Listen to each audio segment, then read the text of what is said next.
Matthew. A couple of world, I guess, humanitarian questions. One has to do with the Yarmouk Camp in Damascus. You know, it was announced yesterday by UNRWA that they got the first access there since June, 8th or 9th, and found typhoid in the camp. And they, in their announcement, they call it besieged, but OCHA has said that it's not besieged. So I wanted to know, is this a change? Has the UN decided now that according by OCHA, because there's some legal distinction about besieged and not besieged. Mr. O'Brien said it's not besieged. UNRWA says, that runs the camp, says it is besieged. Is it besieged or not? And what's going to be done on the typhoid, which now they say is doubled to 11 cases? On the typhoid, I don't know, and I've seen the UNRWA information, but I don't know, so I'll check on that. On besieged, not besieged, look, given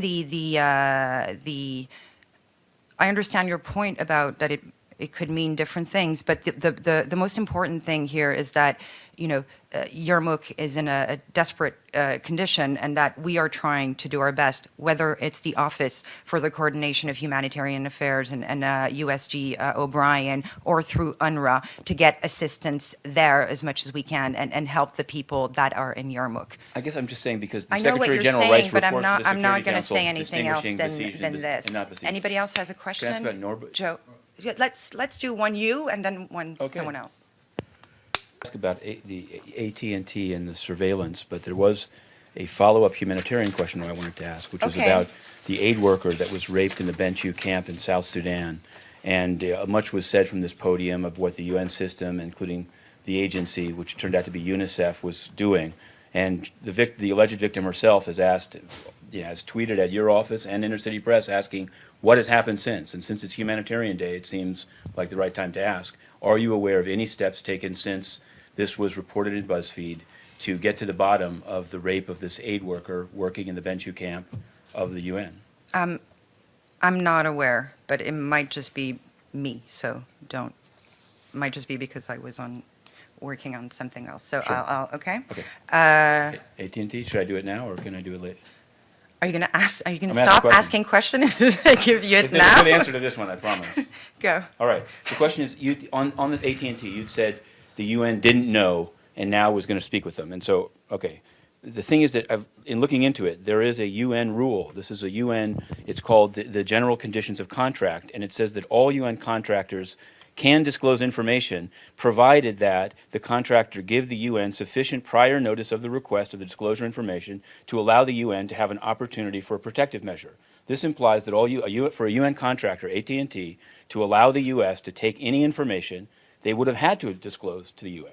So I wanted to know, and you may not know at the podium, but given that this is a UN rule for all contractors, and given that, you said that the UN didn't know, but by the rules, either the UN had to know or AT&T violated the rules, because that's what the rule is. So I wanted to know, can you find out, either from procurement or OLA, whether the UN was notified of AT&T providing all of this electronic communication to the United States?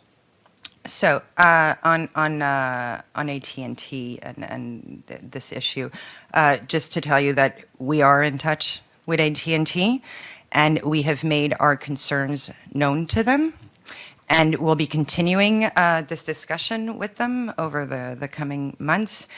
And also, we will put to bid a number of IT and voice contract also in the coming months. And I just want again reiterate that we expect all member states to respect the inviolability of our communication. Do you assume that do you assume that information is continuing to be shared with the United States today, going forward, during the GA week? Is that the UN's understanding? As I said from here, both yesterday and the day before, we got assurances from the U.S. government that they were not and would not monitor our communication, and that's it. Yes. That was inconsistent with what was later disclosed. Matthew, you got the assurance. Matthew, it's not just your briefing. Right. Okay, No, let's just give questions to other people, please.